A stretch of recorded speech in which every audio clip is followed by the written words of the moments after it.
جب سیدہ زینب نکلتی ہیں میدان کربلا سے نکل کر آگے روانہ ہونے لگی ہیں، جب آنکھوں کے سامنے وہ منظر دیکھا کہ وہ حسین ابن علی جسے مصطفیٰ اپنے کاندھوں پر سواری کروایا کرتے تھے، آج ان کا سر تن سے جدا کر دیا گیا ہے، ان کا جسم بے گور و کفن میدان کربلا کے اندر پڑا ہے،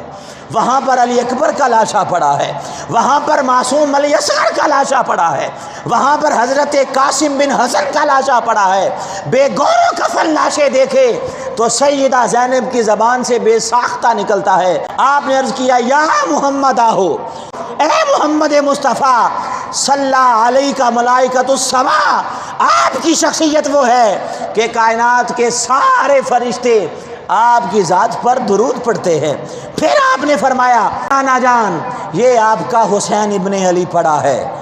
یہ حسین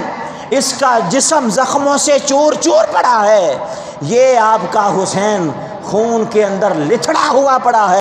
اے محمد مصطفیٰ، اے ہمارے نانا جان، آپ کی بیٹیوں کو اسیر بنا لیا گیا ہے، اے نانا جان آپ کی اولاد کے لاشیں بے گور و کفن یہاں پر پڑے ہیں، اور اے نانا جان یہاں کی ہوا آپ کے نواسوں کے جسموں پر مٹی ڈالتی جا رہی ہے۔ اللہ اکبر۔